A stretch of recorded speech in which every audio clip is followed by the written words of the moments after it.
3.1.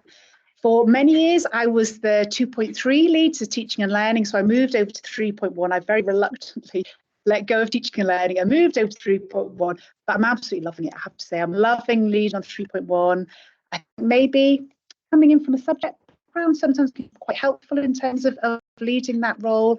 And it's great to actually work with a team again, working with our IST team. And I've got Ian Welsh here, our pupil leaders, who's going to be contributing and making sure I don't say anything incorrect and chipping in as well.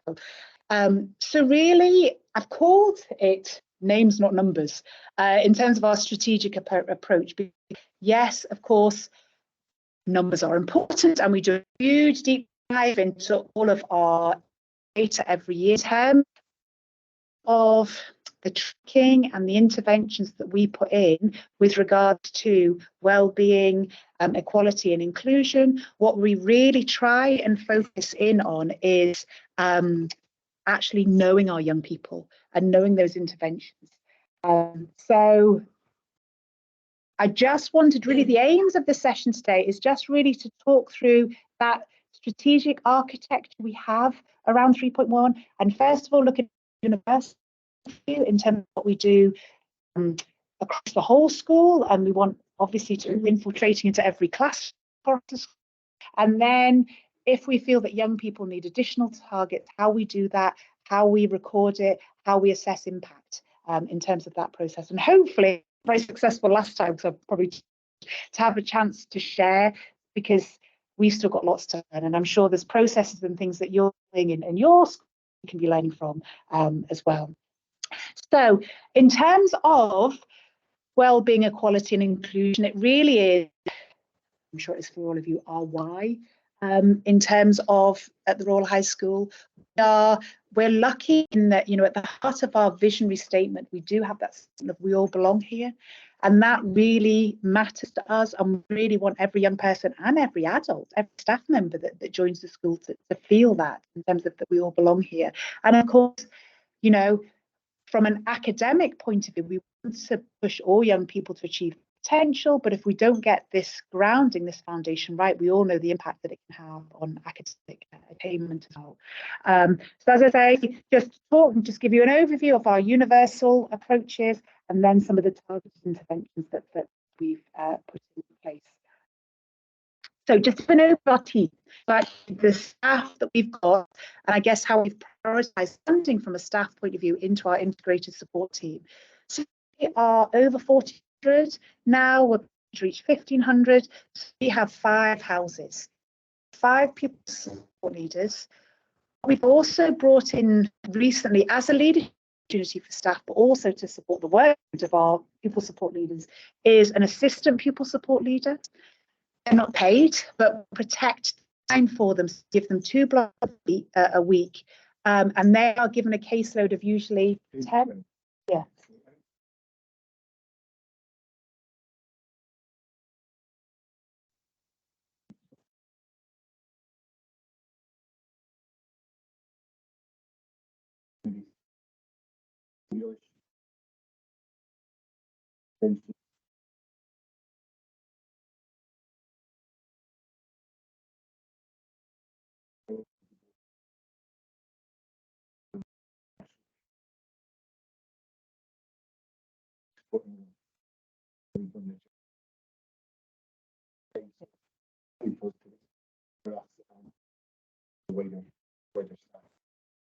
Yeah, it's a win-win situation in many ways.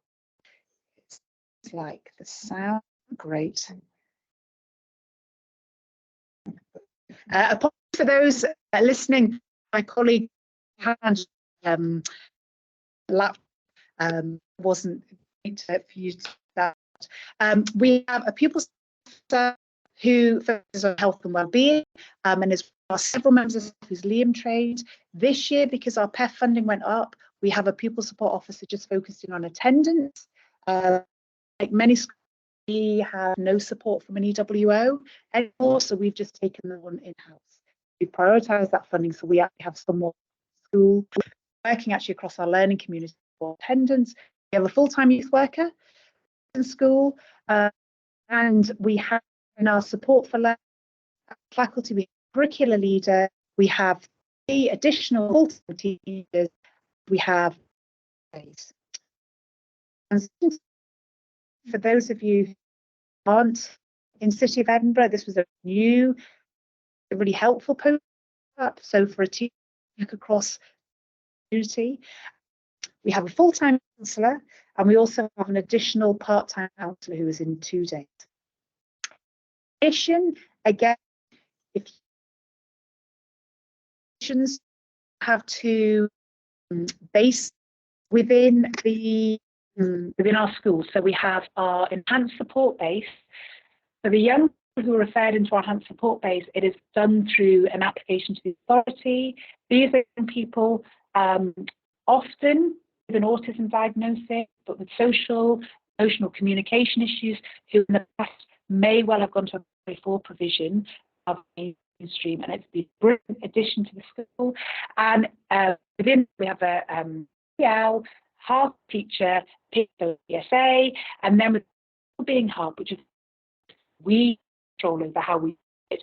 That's to support young people who struggle with their social and emotional regulation across the school, and we can make referrals there. And we have within the wellbeing hub a curriculum support leader, a PSA. So I've got a lot of staff. We've prioritised funding into a lot of staff within the team. In terms of the infrastructure, often within schools, there's that approach of a vertical or a horizontal system. We have a vertical system. So for each, we call them nations, which makes it sound very grand. But for each of our houses, so each one has a pupil support leader, a support for learning teacher attached to that nation, so works with the young people, a deputy and an assistant pupil support leader. And all of those 5 teams meet every week. So they have a ring fence where they meet every week to discuss their caseload, and any updates, we have a OneNote that is set up, and any updates regarding pupils are recorded on there. And I'll talk to the structure of it. We also have separate pages for all of our groups with protective characteristics, attendance, almost sets out the agenda for each of them. It also means from a staff point of view, they're not bombarded with emails all the time. They know there's just one place to go to for those updates to support the needs of people in their class. So as a nation, we discuss our caseload every week, and then in addition to that, we have an AST meeting where the pupil support leaders, our pupil support officers, all come together. And again, it's almost a bit like a mini PSG. From the nation meeting, they'll take forward anyone who's struggling, they feel that they need an intervention, and as a team, we'll talk about that intervention. And I'll come back to in terms of those interventions that we provide. Our priority, and actually what, if any of you are preparing for inspection, in terms from the point of view, what the team, I think we had lots of discussions about and what they quite liked, and I'm sure everyone's in their own settings, is that commitment to mainstream. Commitment that we should be doing everything that we can, and classroom teachers and curricular leaders and every member of staff should be doing everything that they can to keep a young person in class learning with their peers. And our supports for that, at the start of the year, we think very clearly about the staff training that we need to make sure they are really clear about the pathway process, the pathway 1 process that are in place. This year, when we did our self-evaluation, it became out we needed to revisit certain elements of the circle document, which we've been doing. We've been revisiting our ASD training this year.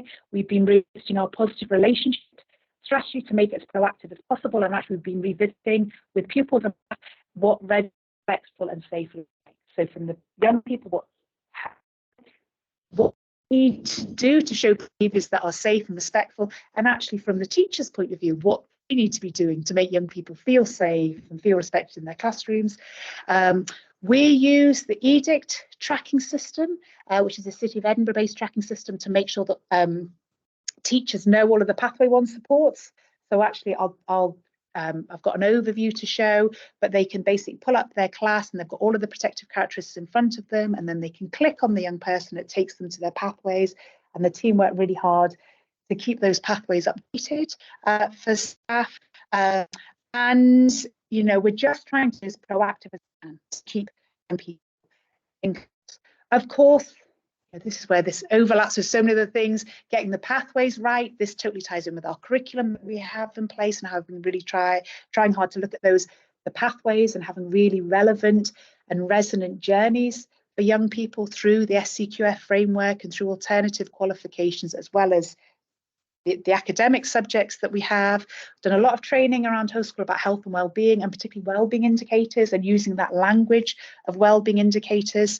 I think, in terms of evidence for that, certainly our well-being concern forms are used very effectively and very well right across our school community when they come through. And also, of course, the PSE curriculum is a crucial part for that. So I'm going to hand over to Ian. Yeah. So I'm going to talk. Kate asked me to talk about, take you through our PSE approach to PSE. About 18 months ago to 2 years ago, we had some feedback from young people through Pupil Parliament. They didn't really see the relevance of PSE, and I think that's an ongoing battle. It's kind of an add-on, isn't it?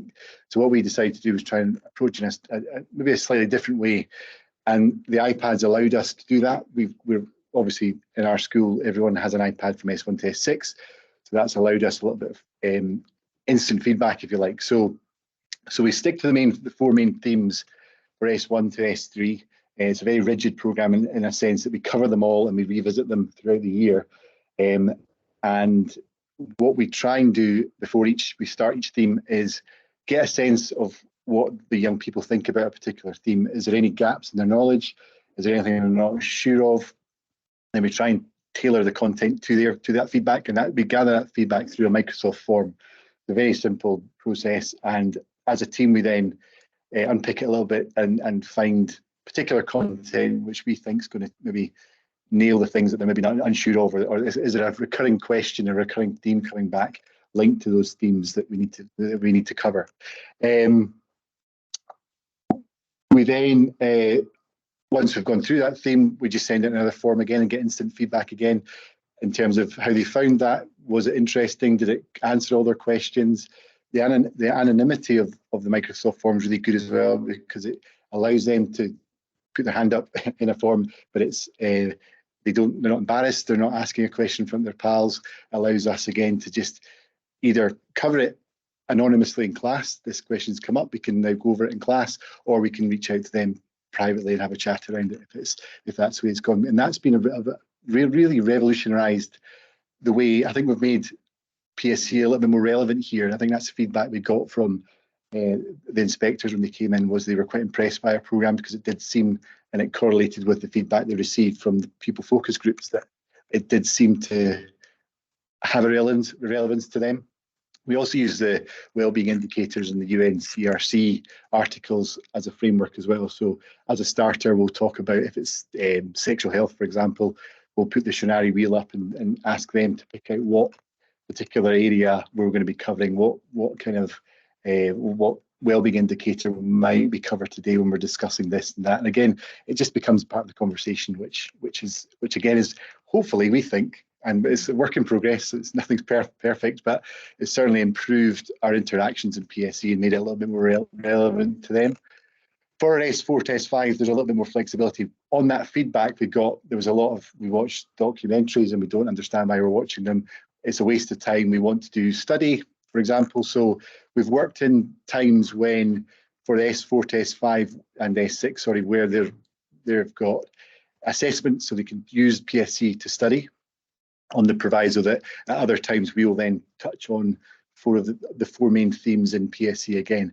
And again, we use the same approach. We use the Microsoft form to gauge their interest, to gauge what, if it's, for example, for S5, we did one on sexual health, and some of the feedback we got back changed our approach slightly, because there was a lot of questions about sort of homosexual relationships and gay relationships, a lot of interest in that. So we tailored our approach to that. And again, the feedback we got from that was really quite insightful and quite positive. So again, that kind of instant feedback, the use of the tech, the use of IT, has really, again, engaged them a little bit more than maybe they might have done in the past. Sit and watch a documentary and they will talk about it, and it wasn't great. So I think we've made improvements here. As I say, it is a work in progress. We are looking at, especially for the S5 and S6, looking at getting some more external partners in to talk about particular issues, because I think them hearing the same message from a different voice always hits the mark, and they quite appreciate that. I think they enjoy that a bit more. So again, making it more relevant to them. So that's as I say, that's a work in progress. And I think I covered it. But yeah, it's just that idea of using the form at the start and the end, and again, the wellbeing indicators. These are the things that the inspectors really did hone in on, and they asked us about it, and we were able to show them examples of where we've done it. And the PowerPoints, for example, having the wellbeing indicators sort of embedded into them. Again, they really appreciated that. They saw the impact of that when they were talking to the young people about it. Okay. Thanks, Ian. And also that, as Ian was saying, that being responsive to risk, and taking that on board in terms of for example, recently there are concerns about some counter-violence activity, in our community, and actually we've been working with the police about bringing those materials in to support our young people here, and to educate them to be aware, and actually to educate staff to be aware of concerns around that as well. So we're trying to make the curriculum really responsive to the need in our community as well. And actually what they're also planning to do, we're kind of trialling at the moment, which I'm sure some schools are doing already, is embedding the Health and Wellbeing Award within it as well. So actually the young people will be getting a level 4 or level 5 Health and Wellbeing Award as part of the PSE curriculum too. So we're trialling that with our Meaningful May group while they're off at the moment. So of course, for some of our young people, despite everything that we try to keep them in the classroom and to keep them learning with their peers, of course, for many different reasons, because of trauma, because of what they're experienced, we have to then look at interventions that we put in place. So actually, moving on to our targeted interventions, of course, getting these right, of course, is making sure that every member of staff knows our young people really, really well, and particularly knows the protective characteristics and those young people who have experienced ACEs in terms of when they're coming into school. And as an IST team, really what we try really hard to do is to work on getting the right intervention at the right time with the right person.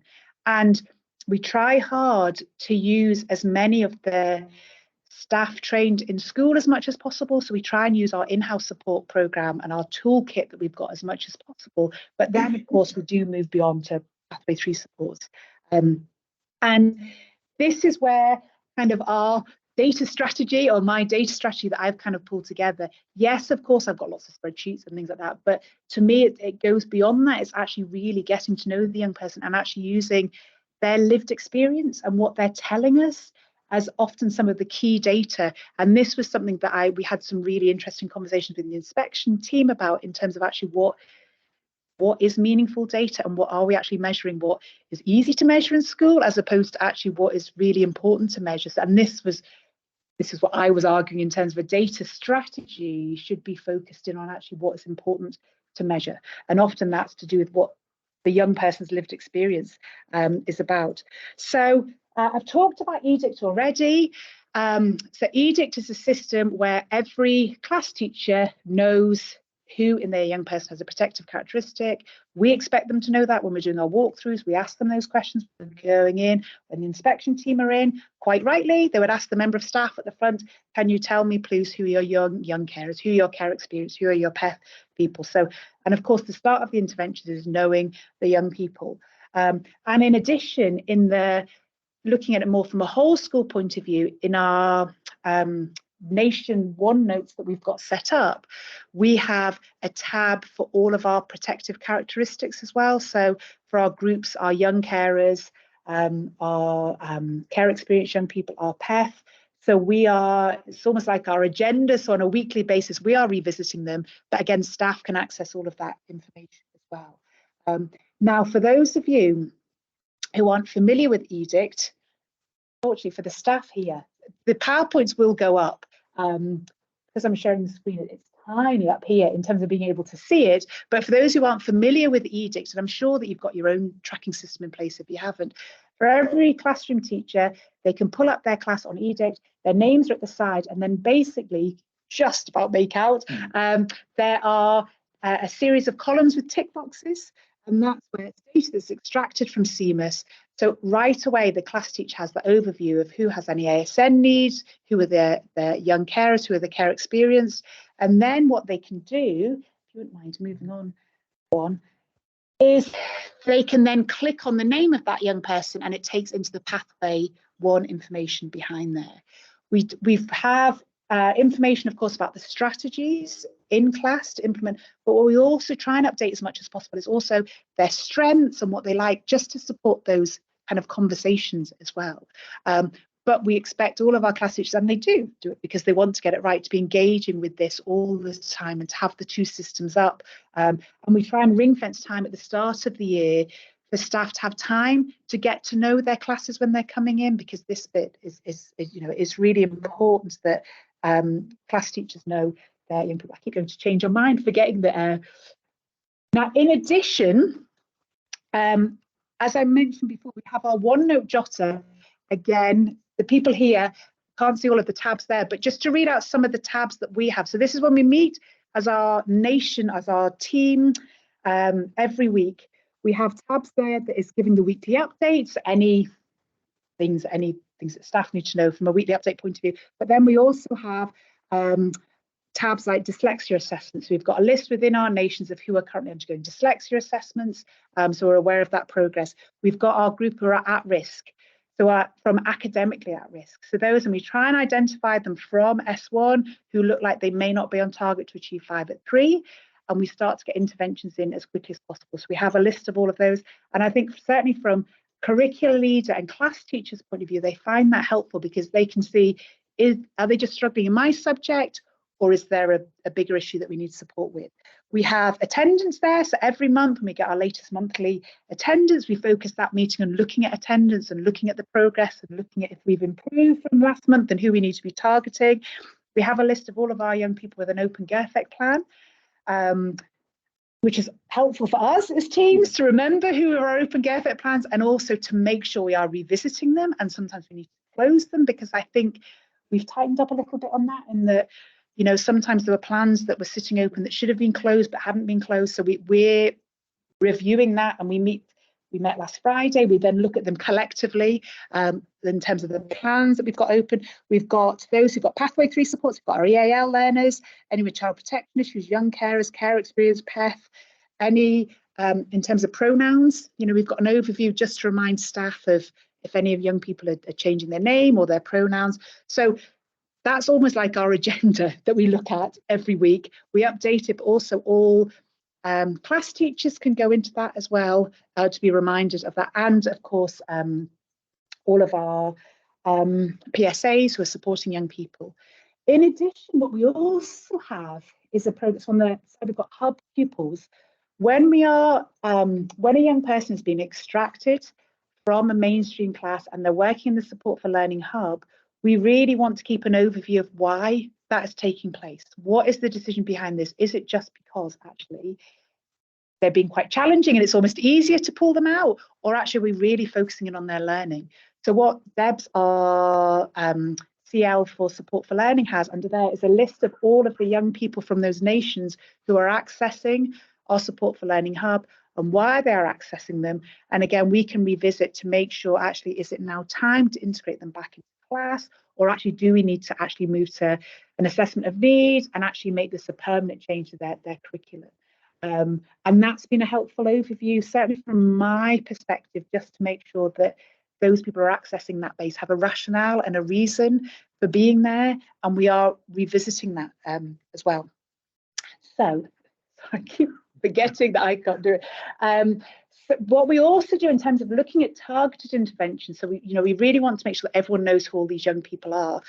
Again, a bit like with the leadership of the assistant pupil support leaders, we establish some in-house leadership roles to support our young people with protective characteristics. So for our care experienced young people, and we all know, sadly, the outcomes of this group in terms of through school and after school, we have a member of staff taking that on as a leadership role. They have 2 blocks a week of protected time just to work with our care experienced young people. And she will check in with them, over the course of a month. She will speak to every single one of them. And as you know, some of them are totally fine and they don't, just a wee check-in is enough. Some are more complex. in our IST meetings, when we come together as a team, every month, we look at our tracking of our care experience, young people. And again, the way that we do that, again, is kind of rooted in lived experience and feedback from teachers, in that our staff leader collects feedback from all of their teachers in terms of how they're getting on and areas that we need to focus in on, but also through her conversations that she has with these young people, she's feeding that in. And that's part of our tracking process of our care experience young people. With regards to PEF, we've kind of got a PEF team that I lead.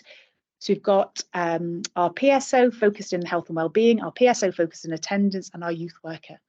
And again, we meet on a monthly basis.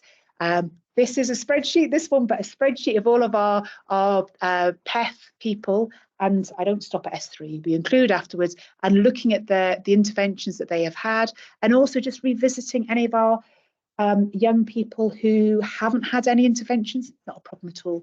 And actually just to make sure that they're okay, just to do a check-in with them. And of course, those resources, we don't just ring fence them for our PEF young people, but we always make sure that we're prioritising them and keeping an overview of that.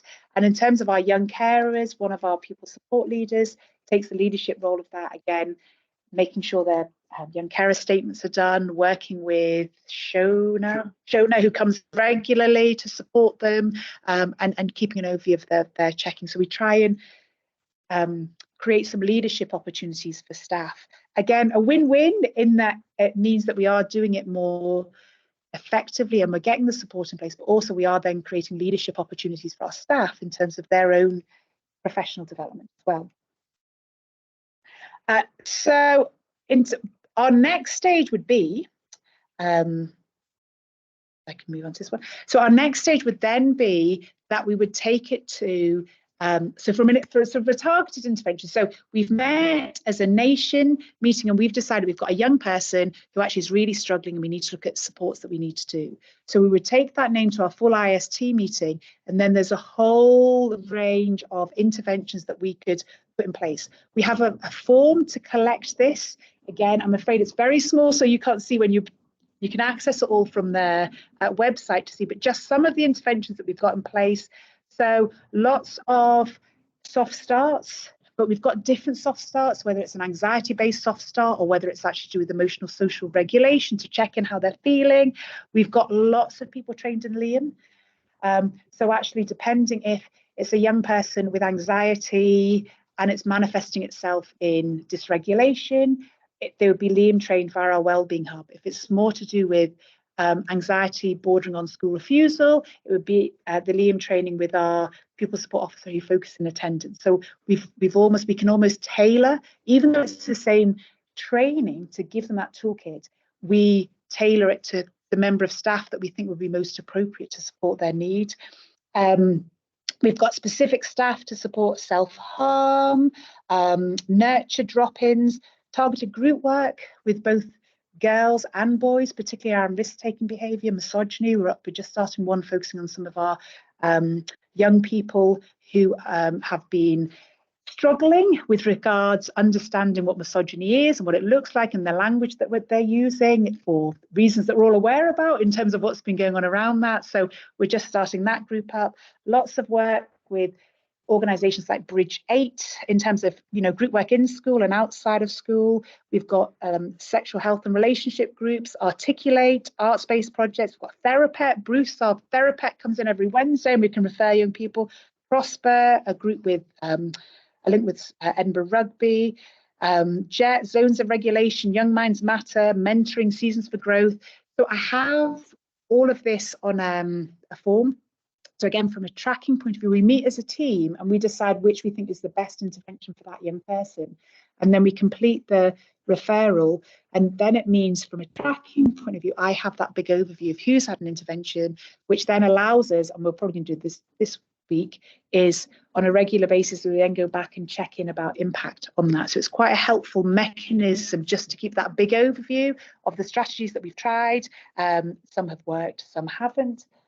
In addition to the targeted process, we also have a targeted process that is through our school reporting system, so our tracking system as well. So we also identify some young people who require interventions through school reports. And we try and identify young people who are presenting as at risk as early as possible. In the BGE from S1, what we tend to focus in more is those who are getting reds in areas, not homework, but in areas to do with effort and behaviour in several subjects. So in 2 or more subjects, we would then extract, so when after every tracking report, they're extracted as at risk, we discuss them at our nation meetings.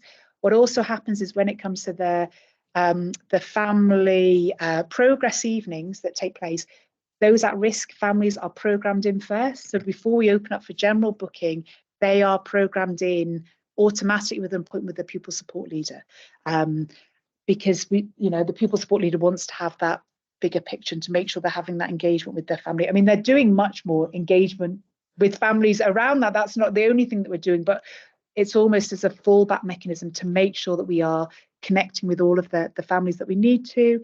In the senior phase, it's 2 or more subjects where a young person is off track. Again, they would then fall into our at-risk. We would start tracking them, we would be discussing them, and we make sure that we have contact with their families. And EDICT is basically a huge spreadsheet. So after each report, it allows that tracking of intervention, so we can see with the young people if someone has been, had 5 reds in their first S1 report, what we're hoping is the next one it will improve, and if it hasn't, we would then evaluate the interventions that we've put in place for that young person. In terms of measuring impact, this sometimes can, because sometimes it's hard to, sometimes I think often we won't know the impact of some of these strategies until a young person's in their 20s or 30s in terms of their impact. But we're really trying to broaden the data that we use. I mentioned this at the start. So of course we use insight, that endpoint, but that is the end of that journey for many of those young people. And yes, for the S4s that are staying on, you can build upon that. But that's just part of the data that we use. We use attendance a lot to measure impact, and we've spent a lot of time. It has been an authority priority. It's been a national priority post-COVID to get young people back in school. But if a young person is attending, actually they are motivated and they're engaged. So actually we've been using attendance a huge amount as a measure of how successful some of our interventions are in terms of getting young people in. We have, for our duty head system, I was on duty head today, we've got a kind of an escalating system of timeouts and duty heads. Every time a call is made to the office, the school office log it. So on a daily basis, we've got an overview of what's happened, and we share it with staff so they know what next steps have been taken. But it's quite helpful because it's all on a spreadsheet. It's another way to assess impact, because if a young person is struggling with self-regulation, they're getting input from our wellbeing hub, what we want to see is we want their number of timeouts and duty head calls to fall. So as a nation team, we actually look at that data to see if the interventions are improving. And if you've got a lot of support going in from the wellbeing hub and actually they're still getting duty headed 4 or 5 times a day, obviously that isn't working. So then we would look at what else do we now do we need to bring in some outside agencies, some pathway 3 supports for them. I said at the beginning about just that importance of the pupils' lived experiences and their narratives and pupil focus groups. So we do a lot of pupil focus groups.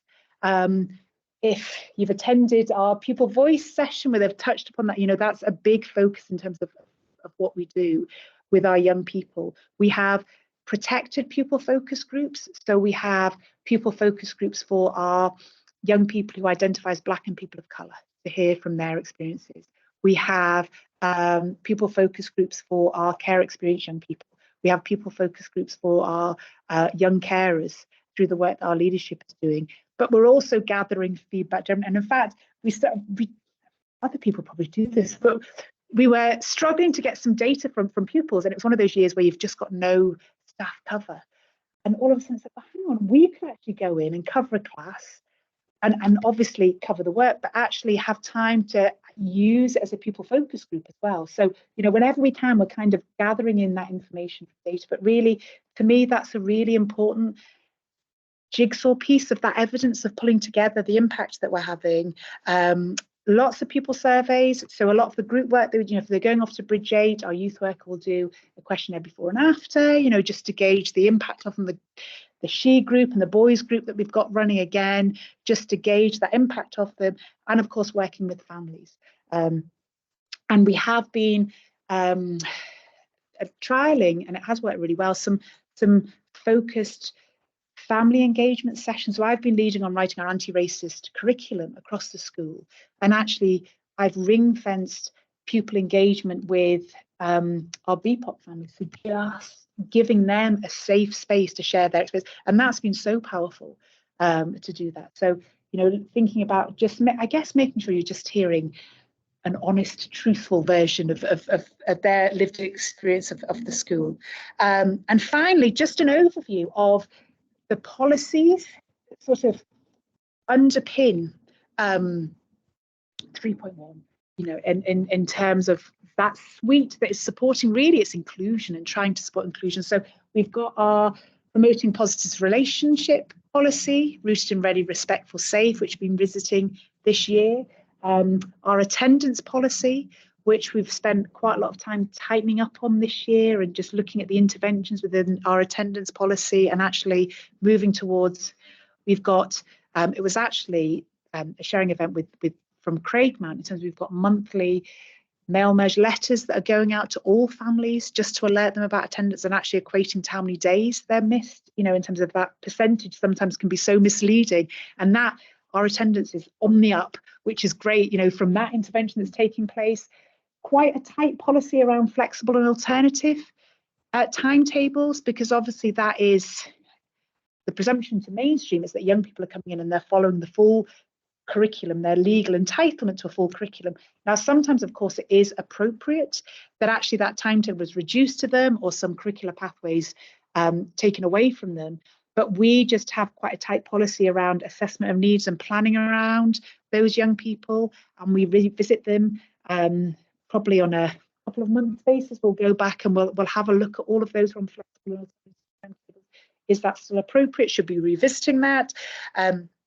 Managing risk is a big part of this. So actually, for those young people who do struggle to regulate around school, but of course absolutely have that right to be in a mainstream provision, and actually it is, sometimes it isn't the right place to be, but the vast majority of the time it is, actually looking at how we're managing risk around that young person to keep them safe, but also to keep other people safe. So we've been doing quite a bit of work about just that side of it, and making sure we've got really quite tight, robust risk plans in place, and we're sharing those appropriately.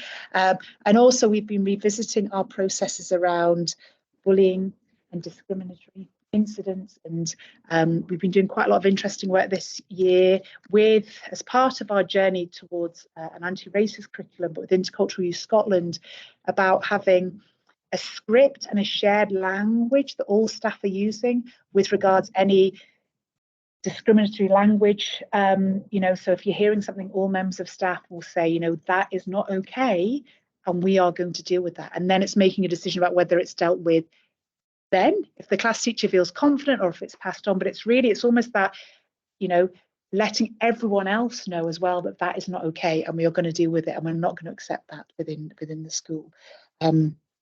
So there we have a very hurtled journey through some of our aspects of kind of the processes around 3.1. Does anyone have any questions? I'm sure you're all doing amazing things too, in terms of things that we could be learning from you. Yes. Yes. Yeah.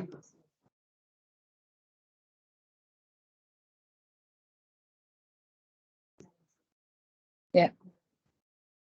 Yeah.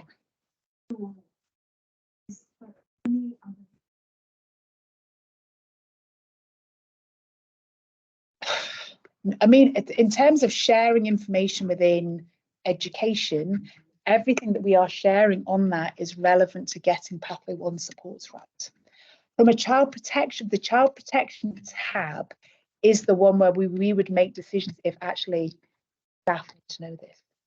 When we were inspected, actually, I had a very interesting conversation with the 3.1 inspector lead about the sharing of information around young people who've been on the child protection register, and also care experienced young people, in that the message that we are, particularly with care experienced young people, the message that we are very much given from the authority is that this should be shared with all staff so they know who they are, because their outcomes are often so poor. Now, I was challenged on that, in that I was told that we should not be sharing that information without direct permission from that family. Now, in many ways, we had kind of circumvented that, in the sense that because of the Young Carer Fund, we had actually been in touch with all of the families to say we're applying for funding, which means that people know. So we had kind of touched on that, but we had, and the inspector didn't challenge me on that, in the sense I said that this is actually very much something that comes from the authority. And also, and I'm almost due for my level 4 training. But the last time I did my level 4 training, it was very much like everyone should be going and seeing the red folders. This is something, whereas actually the message I got from the inspector was absolutely no way. No one should be looking at that except for you. And I shared that with the authority, because I think that's very mixed messages. Yeah. Yeah. Yeah. Mm-hmm. Yeah.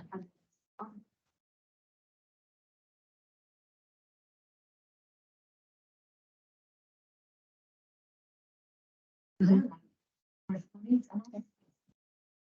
I know. And one person's, if it's need to know, one person's need to know is another person's don't need to know. I know. That's not a clear definition.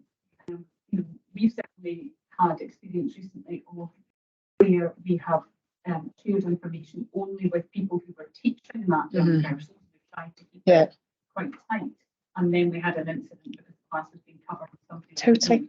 Absolutely. So, or you're challenging. You feel like Absolutely. Or you're challenging young people in a corridor, not and all of a sudden exposed because actually of the ACEs. So but the inspection team, they very much took that on board, and I think it was something they're going to bring up with the authority, because also, I feel it's about trusting the professionalism of staff, and actually particularly with the child protection side of it, I think we are more nuanced in terms of who we share that with, because actually that is on a need to know, and sometimes it isn't appropriate that unless you have concerns that maybe someone is going to try and approach school and remove a child without permission, that is more. But when you look at the outcomes of particularly those young people who are looked after at home or on CSOs, unless staff are aware of who they are, they can totally slip under the radar. So we had quite a robust conversation about it, and I took that back to Sharon McGee in terms of, listen, we're getting very different messages here, just so you know, as an authority.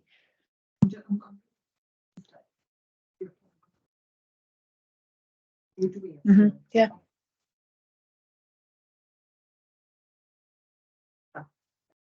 Yeah. Mm-hmm. Yeah. Yeah. Well, we use class notes, class charts, because that's what we are thinking of moving to next year. And is that effective in terms? We think. Yeah.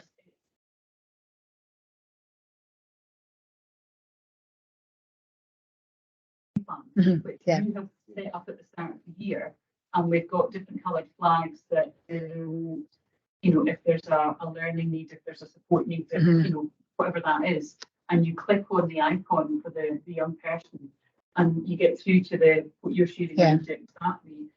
I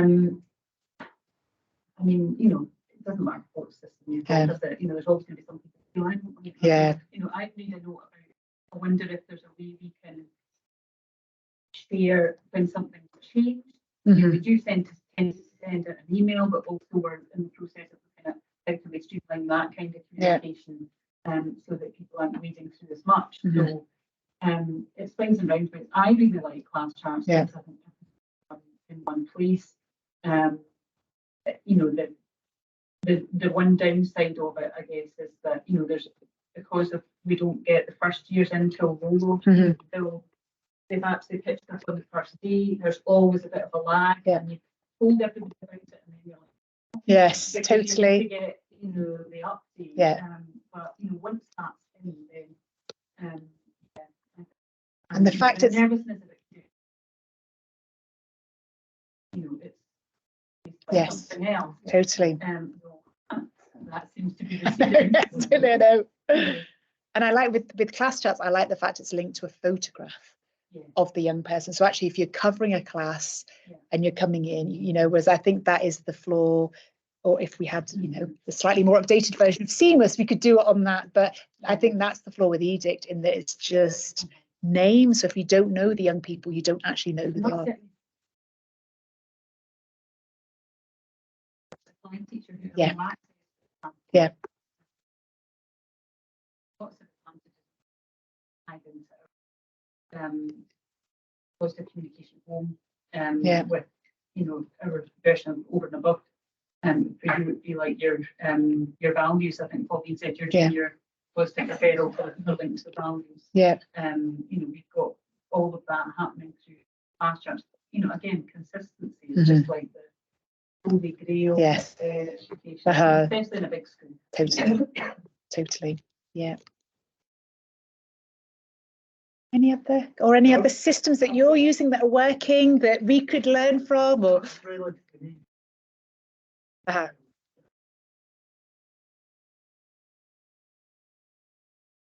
Yeah.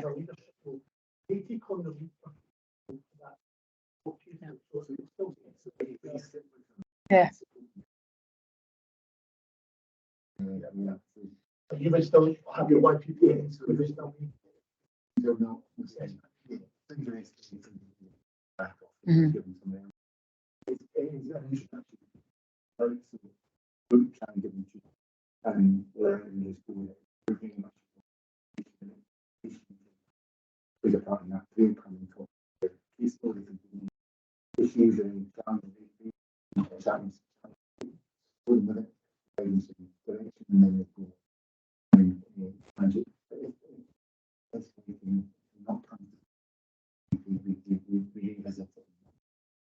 Because there is that, like, how do we manage sales workload? There's that challenge around that.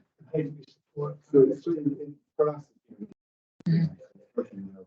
individuals who, I think the individuals who are doing it are really keen to do it. And also use it gives them a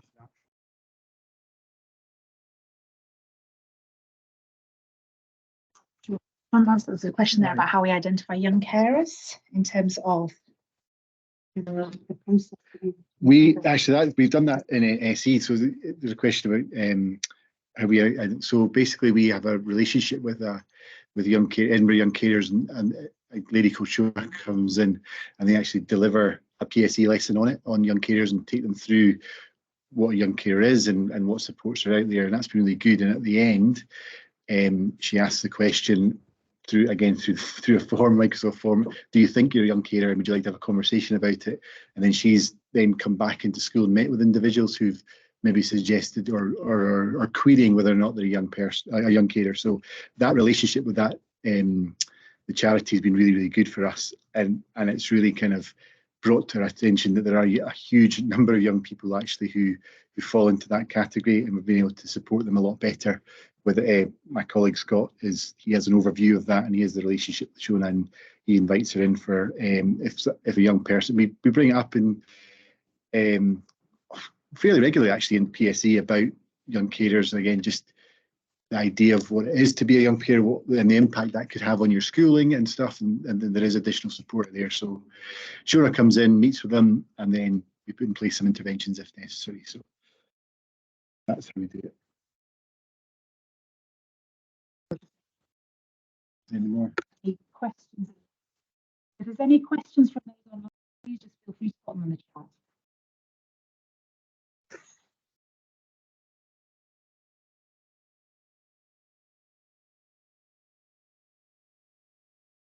Is there any questions that you're doing within your own system?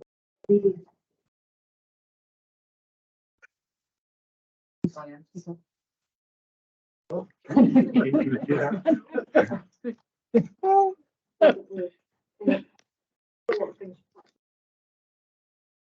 issues that we were aware of before COVID, but I think COVID was just Yeah. all the main things that we're all fighting against. Yeah. WS and growing mental health. Mhm. I think the pandemic, which you said, diabetes, refusal, which ties into your achievement, your kind of. Yeah.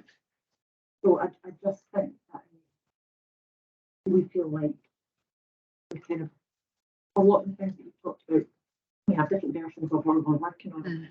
The main thing that's going back to is when I think we're quite good, all of us, at being creative in schools. Mhm. I think, really trying to kind of, where there isn't an intervention, create one. Mhm. Our concern also, I feel like, Mhm. possibly can, Mhm.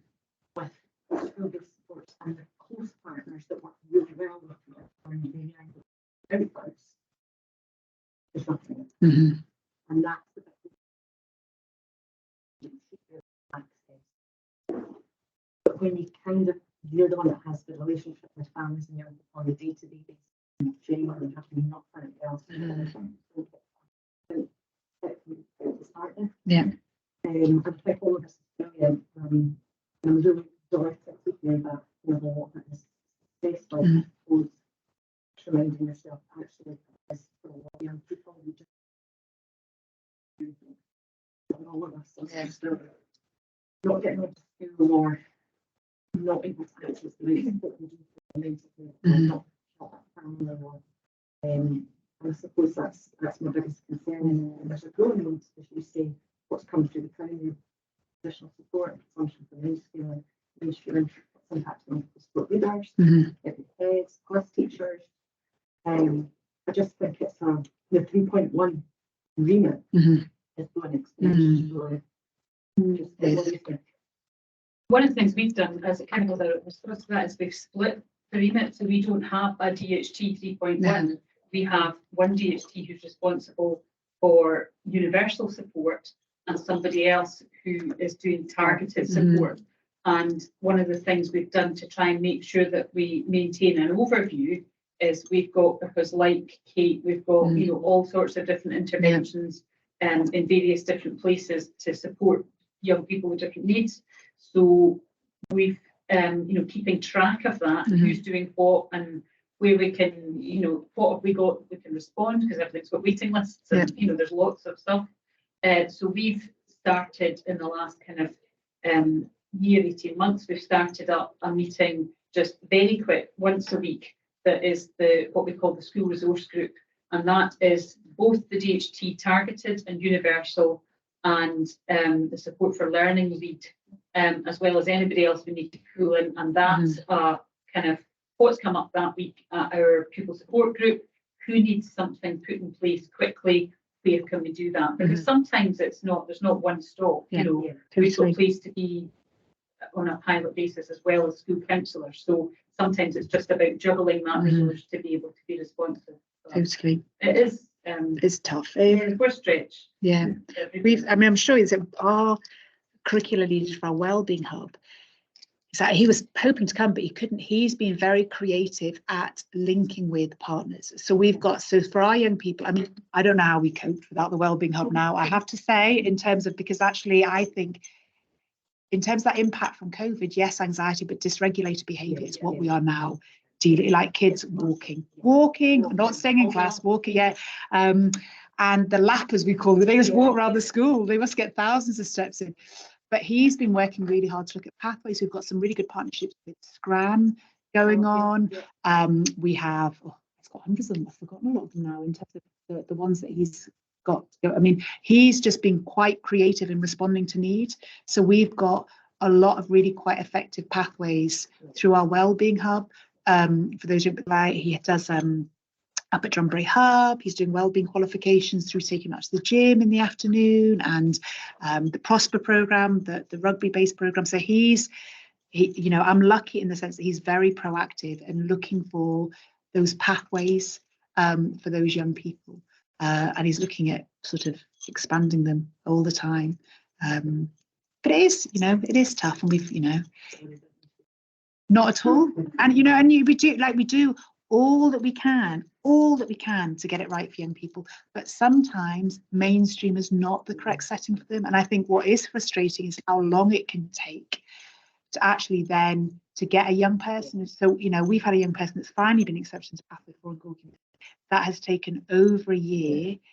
And that young person has essentially been out of education for a whole year. And we have every planning meeting, we have highlighted the fact that that process of justifying why this person needs to be there, that is the bit where I think, and that young person has a huge gap, which is never going to be made up, you know? And that is the bit that I find frustrating sometimes. And it's almost like not trusting us when we are saying we can't do anything, the evidence and the hoops and even just now the documentation you have to pull together for the EPG. Oh, I mean, it's just enormous to actually prove that, you know, that you're, yes, essentially, and you've done everything you possibly, and this is a young person in crisis, and now that crisis is extended for 12 months whilst this discussion goes on, you know. Then, yeah. But that's the end of our time. That's the formal time. So I hope it's been, and as I say, gosh, I feel embarrassed. Preachers the conversion. I'm sure you're all doing amazing things, you know, at your school. But hopefully there might be some things that you could take away. And it's good to hear how well you're finding Class Charts is working for Pathway 1, because that's what we're doing to us. Yeah. Lovely to see you all. Thank you. Thanks a lot. And thank you to everyone online and our training for a hybrid. Apologies, the sound wasn't great. I'll listen back to the recording and I will record another version if it isn't great, but thank you so much for joining today.